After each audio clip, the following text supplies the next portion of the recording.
कल बच्चों हमने पढ़ा था कि आय क्या होती है और आय कितने प्रकार की होती है। तो आय 2 प्रकार की होती है, प्रत्यक्ष आय और अप्रत्यक्ष आय।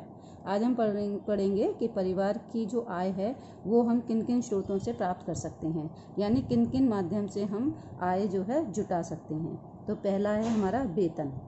परिवार की आय का मुख्य स्रोत वेतन माना जाता है। सरकारी व गैर सरकारी कार्यालय या संस्थानों में काम करने वाले व्यक्ति को मासिक वेतन मिलता है। कुछ परिवारों में महिलाएं भी नौकरी करती हैं और वेतन प्राप्त करती हैं। तो इस प्रकार गृहिणी द्वारा प्राप्त किए जाने वाला वेतन भी पारिवारिक आय में शामिल किया जाता है। वेतन के रूप में प्राप्त आय के साथ साथ उन सुविधाओं को भी सम्मिलित किया जाता है जो नौकरी करने वाले व्यक्तियों को प्राप्त होता है, जैसे महंगाई भत्ता, यात्रा, आवास, चिकित्सा संबंधी सुविधाएं। वेतन की आय निश्चित होती है तो एक निश्चित तारीख को मिलती है। दूसरे आय प्राप्ति का स्रोत है मजदूरी। कुछ व्यक्ति मजदूरी करके भी आय प्राप्त करते हैं। कार्य या श्रम के बदले मिलने वाले धन को मजदूरी कहा जाता है। कुशल या अकुशल श्रमिकों की आय का स्रोत यही होता है। कार्य की प्रमुखता तथा श्रमिकों की कुशलता के अनुसार उन्हें मजदूरी प्राप्त होती है, यानी जो व्यक्ति जितना अधिक कार्यकुशल होता है उसकी कुशलता, उसकी योग्यता के आधार पर व्यक्ति को काम मिलता है और उस काम के अनुसार ही उसको आय प्राप्त होती है। ये मजदूरी दैनिक प्राप्त होती है। जिस दिन उन्हें कोई काम नहीं मिलता तो उन्हें मजदूरी भी नहीं मिलती। ये मजदूर अपनी योग्यता व अनुभव के आधार पर मजदूरी प्राप्त करते हैं। तीसरा है ब्याज के रूप में प्राप्त आय। कुछ परिवारों को ब्याज के रूप में भी धन प्राप्त होता है। ये ब्याज उन्हें उनके संचित धन पर मिलता है और ये ब्याज बैंक, डाकघर, विभिन्न फाइनेंस कंपनियों आदि से प्राप्त होती है। यानी जिस तरह से कि छोटे मोटे जो परिवार होते हैं अपनी थोड़ी सी बचत को बैंक में जमा कर देते हैं, फिर वो बैंक वाले हमारे जमा पैसों के ऊपर ब्याज देते हैं और ये ब्याज हमारी जमा धन के साथ साथ आगे बढ़ती रहती है। अगला है पेंशन रूपी आय। पेंशन से भी हमें आय प्राप्त होती है। यदि परिवार का कोई सदस्य सरकारी संस्थान से रिटायर होता है तो उसे पेंशन के रूप में आय प्राप्त होती है। जैसे अध्यापक रिटायरमेंट के बाद पेंशन प्राप्त करते हैं। अगला है घरेलू उद्योग धंधों से प्राप्त आय। घरेलू उद्योग धंधों के द्वारा भी परिवार को आय प्राप्त होती है। ये उद्योग धंधे नगर व ग्रामीण क्षेत्रों में चलाए जाते हैं। ग्रामीण क्षेत्र में पशुपालन, रस्सी बांटना, टोकरी बुनना आदि। नगरीय क्षेत्र में सिलाई करना, अचार, चटनी, पापड़ बनाना आदि शामिल हैं। कुशल गृहिणी घरेलू उद्योग धंधों के माध्यम से अपनी आर्थिक स्थिति व रहन सहन के स्तर को उन्नत बना सकती है। अगला है कृषि संबंधी व्यवसाय। पारिवारिक आय का मुख्य स्रोत कृषि संबंधी व्यवसाय भी है। किसान द्वारा फसल तैयार होने पर फसल को बेचकर जो लाभ होता है उसे कृषि संबंधी आय कहते हैं। पशुपालन व्यवसाय। पारिवारिक आय का मुख्य स्रोत पशुपालन भी माना गया है। पशुपालन व्यवसाय में पशुओं के दूध के साथ साथ उसके बच्चे भी बेचे जाते हैं और कुछ पशुओं का मांस, अंडे आदि बेचने के लिए भी पाले जाते हैं। अगला है आय के अन्य स्रोत। अभी तक हमने पढ़ा है कि मजदूरी करके, पेंशन के रूप में, कृषि संबंधी व्यवसाय करके, पशुपालन करके हम आय प्राप्त करते हैं। इसके अतिरिक्त कुछ अन्य स्रोत भी हैं जिनसे व्यक्ति अपनी आय प्राप्त कर सकता है। जैसे वर्तमान समय में धार्मिक एवं आध्यात्मिक प्रवचन दिए जाने लगे हैं।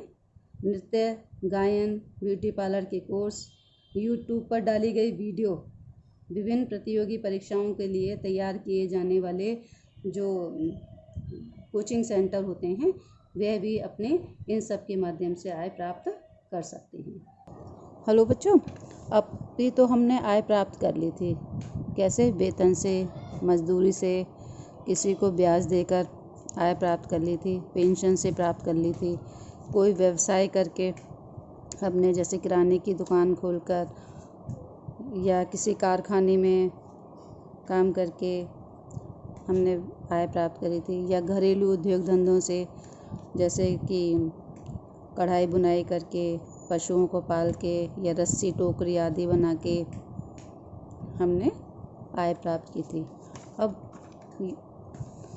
अब कहने का अर्थ ये है मुझे कि हमने जो आय प्राप्त की थी उसको हम खर्च किस प्रकार से करते हैं। तो इसमें भी जो है कई प्रकार के व्यय होते हैं, जो कुछ तो बिल्कुल निश्चित होते हैं, कुछ समय के लिए आते हैं खर्च, कुछ आकस्मिक खर्च होते हैं। तो पहला जो खर्च है वो है निश्चित खर्च। इसमें वो व्यय आते हैं जो पूर्ण रूप से निश्चित होते हैं और जिनका पूर्ण ज्ञान होता है, जैसे मकान का किराया, बच्चों की स्कूल की फीस, भोजन पर होने वाला खर्च। इस वर्ग के पारिवारिक व्यय प्रतिमाह लगभग समान ही रहते हैं और इन्हें प्रत्येक स्थिति में पूरा करना अनिवार्य होता है। दूसरा है अर्धनिश्चित व्यय। कुछ व्यय ऐसे होते हैं जिन्हें प्रतिमाह करना तो निश्चित होता है, परंतु इनकी मात्रा जो है वो कम या अधिक हो सकती है। इस व्यय खर्च का कम या अधिक होना ये आय बढ़ने के साथ साथ निर्भर करता है। आय यदि हमारी अधिक है तो ये खर्च अधिक होते हैं और आय कम है तो ये खर्च कम होते हैं, परंतु ये जो हमारे खर्च हैं वो परिस्थितियों के अनुसार घटते बढ़ते हैं। उदाहरण के लिए भोजन और वस्त्र पर होने वाला खर्च इसी प्रकार का पारिवारिक व्यय है। तीसरा है अन्य व्यय। कुछ व्यय ऐसे होते हैं जिनका निर्धारण पूर्ण रूप से व्यक्ति की आय एवं सुविधा पर निर्भर करता है। ये व्यय अनिवार्य एवं निश्चित नहीं होते हैं। सुविधा न होने पर इस वर्ग के व्ययों को घटाया जा सकता है तथा आय के बढ़ जाने पर सुविधाओं के उपलब्ध हो जाने की स्थिति में बढ़ाया जा सकता है। मनोरंजन तथा विलासिता संबंधी आवश्यकताओं पर किए जाने वाले जो खर्च हैं वो अन्य व्ययों में शामिल होते हैं। अगला है आकस्मिक व्यय। कुछ व्यय ऐसे होते हैं जिनका पहले से पूर्ण ज्ञान नहीं होता है और ये व्यय योजनाबद्ध तरीके से नहीं हुआ करते हैं। आकस्मिक पारिवारिक व्यय साधारण भी हो सकते हैं तथा बहुत अधिक भी। इनसे संपूर्ण गृह अर्थव्यवस्था प्रभावित हो सकती है।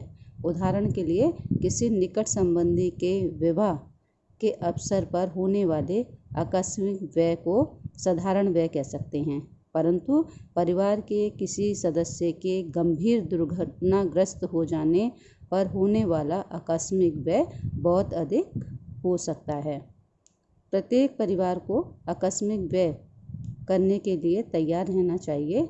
आकस्मिक व्यय का सामना करने के लिए ही नियमित रूप से बचत करने की आदत डालनी चाहिए। तो जो परिवार की आय है वो किस प्रकार से व्यय होती है। एक तो निश्चित व्यय हो गई, जैसे भोजन, वस्त्र, शिक्षा, मनोरंजन, बिजली आदि पर निश्चित खर्च होते हैं। दूसरा अर्धनिश्चित व्यय, यानी कि यदि घर में कोई मेहमान आ गया है तो हमें उसके लिए अच्छा भोजन बनाना पड़ेगा, या जाते समय जैसे हम लोगों के यहाँ रिवाज है कि हम लोग उनको पहनने के कपड़े भी देते हैं, या यदि कपड़े नहीं दे सकते हैं तो उन्हें अच्छी खासी विदाई देते हैं।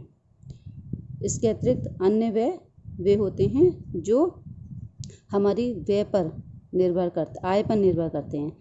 तो जितनी आय अधिक है हम कोशिश करते हैं कि हम बढ़िया से बढ़िया अपने लिए इस बार कुछ अच्छा खरीद लें या अच्छा बना लें या किसी को अच्छा हम गिफ्ट दे दें। तो यदि आय अधिक है तो हम अच्छा करने की कोशिश करते हैं, और यदि आय हमारी कम है तो हम व्यय जो है कम करना चाहेंगे। और कुछ आकस्मिक व्यय होती हैं, जैसे कि किसी की शादी में हमें जाना पड़ जाए, या हमें किसी को उपहार देना पड़ जाए, या घर में कोई बीमार हो जाए या लंबे समय से बीमार चल रहा है, तो इन आकस्मिक आवश्यकताओं की पूर्ति करने के लिए हमें बचत अवश्य करनी चाहिए। Thank you. और बच्चों, कल मैंने आपसे जो कहा था कि आपको हमें ऑर्डर दिया गया है प्रिंसिपल की तरफ से कि हमें मार्क्स तैयार करने हैं, तो बच्चों आप लोगों को जो मैंने सिलाई किट और रुमाल बनाने के लिए कहा है तो आप उसे कुछ समय के लिए रोक सकते हैं और आपके घर में जो कपड़ा पड़ा है जिसे आप रुमाल और सिलाई किट बनाने के लिए प्रयोग करने वाले हैं तो उसी कपड़े से आप मास्क तैयार करके रखें और जो भी हमें चपरासी उपलब्ध होगा वो आपके गली मोहल्लों में आपसे आपका घर का एड्रेस हम बता देंगे, वो आपके यहाँ से कलेक्ट करके विद्यालय में जमा कर देंगे। तो ये आपको काम पहले करना है, 2 दिन 3 दिन के अंदर आप जहाँ तक हो सके जितने हो सकें आप ये मास्क तैयार कीजिए। Thank you.